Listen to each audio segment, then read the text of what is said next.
Les gars, je pensais qu'Alex Pereira, il allait se calmer, d'accord? Que sa crise allait lui durer quelques jours, etc. Mais il se calme pas. Donc je sais pas quand l'interview a été faite.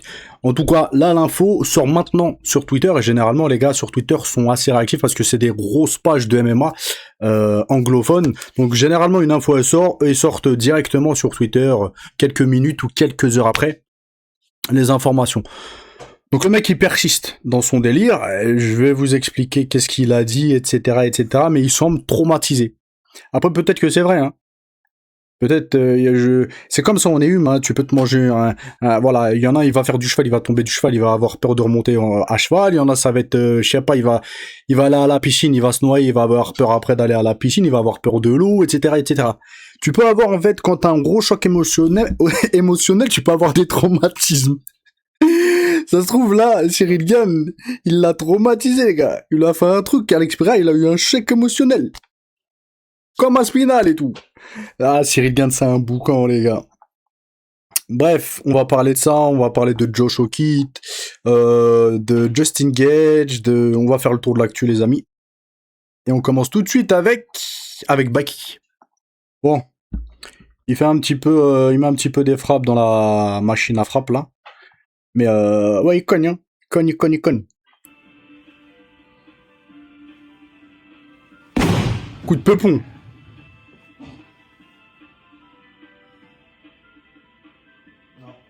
Pas pour aujourd'hui. On poursuit les amis avec Josh O'Keefe. Je vais pas vous mettre la vidéo parce qu'on voit son gosse, ok. Mais en gros, il se filme avec son gosse, il a une conversation avec son gosse, tout à fait entre guillemets normal. Voilà, son gosse il lui dit ouais moi j'étais pour Lewis, machin. Mais en fait, je pense que là c'est de la communication parce qu'on voit que Josh O'Keefe est tout à fait normal. On le voit en tant que père de famille, on le voit en train de s'amuser avec son enfant. Son enfant a l'air, voilà, ça a l'air d'être un bon enfant, stable, etc., etc. Bon, c'est eu quelques, voilà, 26 secondes. On le voit à la piscine, hôtel, ou je sais pas où il est, etc., parler normalement, etc. Je pense que ça, c'est que de la communication. En fait, pour montrer aux gens que son délire là de machin, c'est qu'un personnage. Parce qu'il y en a peut-être, ils pensent vraiment qu'il est que comme ça. Là, il a voulu peut-être montrer une image plus lisse, celle de voilà d'un bon père de famille, stable, etc., etc., pour que les gens comprennent et fassent la part des choses. Il y a Josh O'Keefe, dont son personnage insupportable, hyper vulgaire, etc. Mais c'est pour le travail. Après, on n'aime pas. Moi, j'aime pas, voilà. Mais il y a aussi Josh O'Keefe dans la vie de tous les jours. C'est un père aimant, responsable, etc., etc. Moi, je vois les choses comme ça, parce que sinon, pourquoi tu vas montrer ton gosse faire une vidéo on s'en fiche, gros, tu vois? Passe des vacances avec ton enfant, etc. Nous, ça nous concerne pas. Et là, il est hyper posé, hyper, voilà. Donc je me suis dit, il y a moyen que ce soit par rapport à ça en fait, voilà. Message subliminal, je suis un mec normal pour tous ceux qui pensaient, parce on était beaucoup hein, à penser qu'il était touché, voilà. On poursuit les amis avec Islam Makhachev, il y a une petite vidéo, on le voit beaucoup travailler son striking. Imaginez, il éteint Yann Guerrier en striking, les gars. Imaginez. C'est hyper peu probable. D'accord? Mais tout est possible. Et imaginez, il est en striking. Meilleur combattant de l'histoire du MMA. Si Islam Makhachev éteint Yann Guerrier en striking, mais les gars, ça c'est le... Ça y est. Il aura fini le jeu, les gars.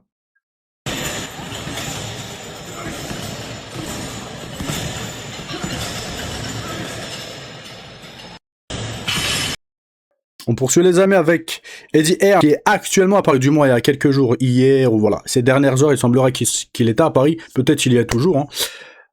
Et il tient des réunions liées à Thomas Spinal. Donc Cyril Gann a provoqué Thomas Spinal après sa victoire sur Alex Pereira, etc. Et il a réclamé un combat revanche à Paris, en septembre, avec Thomas Spinal, etc., etc. Et Thomas Spinal a accepté. Donc on sait maintenant que le manager de Thomas Spinal, c'est Eddie Hearn, donc peut-être là ils sont en train de négocier, les gars. D'accord? Donc, ouais, mais ça fait quand même juste hein, pour Thomas Spinal, les gars. S'il a pas repris un entraînement sérieux et tout, ça fait combien de temps la dernière fois qu'il a combattu? Vas-y, on va dire ça fait un an. Je sais pas exactement, mais on va arrondir à un an. Un an sans le combattre. Là, il expliquait qu'il fait plus de sparring, qu'il s'entraîne plus comme avant. Donc là, on est au mois de juillet. Dans une semaine, on est au mois de juillet. Ouais, ça lui fait, ouais, 2 mois et demi de préparation. Ça fait quand même juste, hein, les gars. Je sais pas ce que vous en pensez, mais je sais pas. Je sais pas, chelou l'histoire. Les amis, on poursuit avec Ilia Topuria. Des sources proches d'Ilia Topuria confirment que Topuria a combattu les 3e et 4e rounds complètement aveugles, sans voir. Bah, c'est une honte. Honte de la part de son coin, parce que, comme on m'a dit en commentaire, on a beau parler de l'arbitre, on a beau parler du docteur, mais c'est pas le docteur. Le docteur, il a fait son taf. Le docteur, il a dit on arrête le combat, machin, il peut plus voir, etc. Le docteur, il est hors de cause. Il a fait son travail. Il y en a qui disent ouais, c'était un mauvais docteur, etc. Bon docteur. Parce qu'au final, on le voit qu'il avait raison. Son coin, c'est-à-dire son frère, machin, et l'arbitre et le staff de l'UFC, qui l'ont lancé combattre. C'est Justin Gage, il a dit. À quel moment on te laisse combattre? Normalement, on stoppe le fight. Il y a un combattant qui dit je vois plus le fight, il a arrêté. Topuria, il a dit je vois plus. Après, il a fait ouais, vas-y, on continue. Et c'est par orgueil, pour sauver, Mais il a quand même dit je vois plus, normalement, c'est fin du fight. Donc c'est une honte, c'est scandaleux ce qui est arrivé, les gars. Il y en a beaucoup, en fait, ils minimisent ça. Faut pas s'habituer avec ce genre de choses, parce qu'il peut avoir des grosses dérives, les gars. Faut pas trouver ça normal, parce que ça ne l'est pas. Poursuivre les amis avec Ian Gary. Ouais, il veut soumettre Islam Makhachev. Il a dit quoi? Il n'a jamais affronté quelqu'un d'aussi grand avec une telle allonge, c'est vrai. Il n'a jamais affronté quelqu'un d'aussi rapide que moi. Ouais, non, là, vas-y, ouais, tranquille. Il arrivera peut-être à m'amener au sol, et j'espère qu'il le fera, parce que je veux prouver au monde entier qu'il ne peut pas, qu'il ne peut pas me soumettre. Je veux prouver au monde entier que je peux le battre dans son propre domaine. Je vais lui prendre sa ceinture, etc. Ah, il est bien... Il est fort, hein, je vous ai dit, il est très fort. C'est un vrai danger pour Islam Makhachev. Et je pense que c'est le meilleur de la catégorie. Bah, il n'y a pas Shavkat, hein, sinon je pense que c'est Shavkat, les gars. En fait, je pense que la catégorie, hormis Islam Makhachev, c'est Ian Gary et Morales. Voilà, c'est les vrais plus gros poissons de la catégorie, les gars. Parce que Morales aussi, il est vraiment très très fort. Mais lui aussi, il est très intelligent, lui. Lui, l'un de ses points forts, les gars, bah, c'est son striking. Il a un striking assez propre. Et il est intelligent. Il a un fight IQ.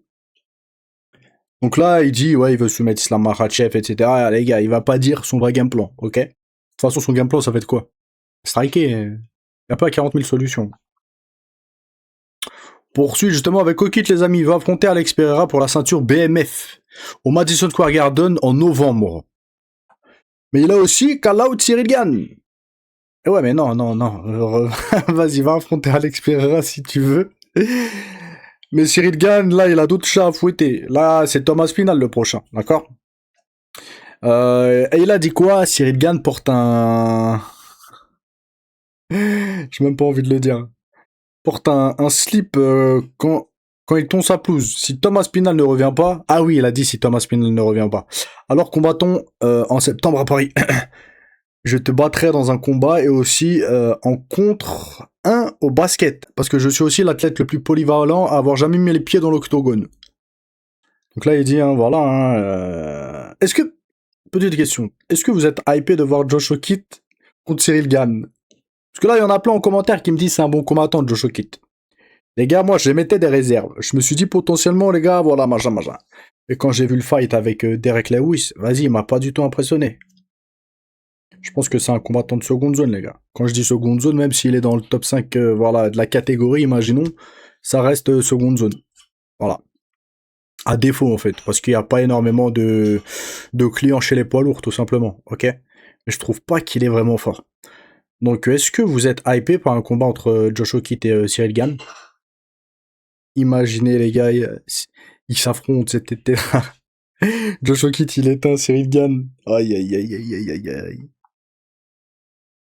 On poursuit les amis avec Georges Saint-Pierre, qui parle de Justin Gage, et il a dit qu'il prendrait sa retraite s'il avait été à la place de Justin Gage. Il a dit quoi? Justin est le genre de mec qui bosse vraiment dur et qui revient de l'adversité, se dire dans ses fights, même s'il y a une grosse adversité, même s'il est dans les eaux profondes, hein, comme on dit, il revient généralement dans le fight.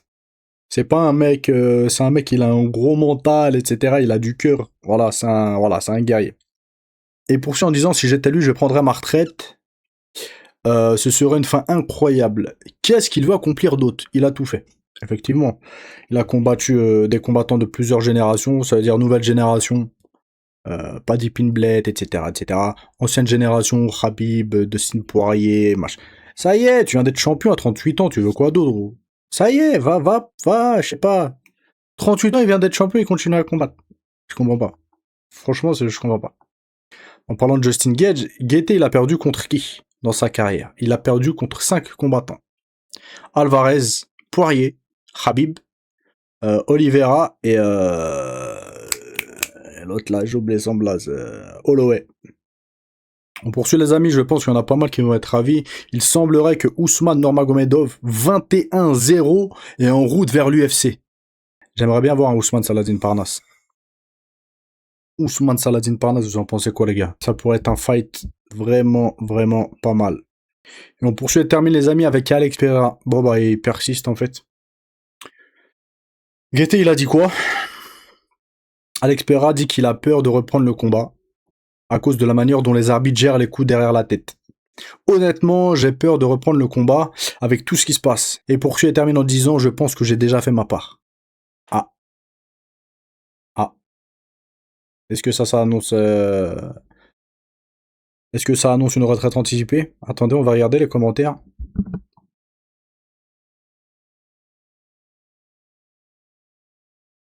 Franchement, j'ai entendu Jerry se plaindre d'une seule fois.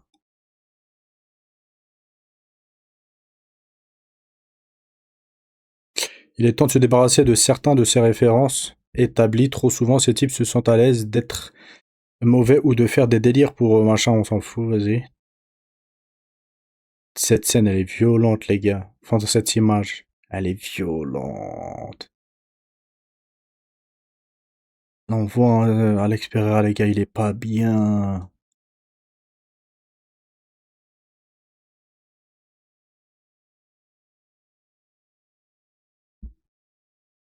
Donc voilà. Il est traumatisé, comme je vous ai dit. Peut-être qu'il a eu un choc psychologique, les gars. Et peut-être que ce sera plus jamais le même mec. Il va monter dans la cage avec la peur. Donc je sais pas pourquoi il dit ça, je sais pas en fait s'il y a une stratégie derrière, si il parle avec son cœur, si je ne sais pas. En tout cas, là vu le commentaire, je sais pas s'il a été traduit, le tweet, s'il a été retraduit par les pages américaines, ou si c'est quelqu'un qui a écrit en anglais comme ça. Pour lui en fait, pour Alex Pereira. Après c'est quand même chelou, son histoire il dit ça, après il dit il veut affronter Cyril Gane au mois de septembre. On sait plus quoi penser avec lui en fait. Donc là voilà, dernière nouvelle du jour, Alex Pereira a peur de remonter dans la cage. Il a assez donné, il a dit. Voilà. Je sais pas ce que vous en pensez les gars. Ce soir peut-être petit live, c'est pas sûr. Mais peut-être petit live vers les coups de minuit. On va regarder l'épisode 3 de The Last of Us, la saison. De toute façon, je pense que je ferai un petit live YouTube avant comme d'hab. Donc si je live, je vous tiens au courant de toute façon. À tout à l'heure les gars, Inch'Allah. Ciao ciao.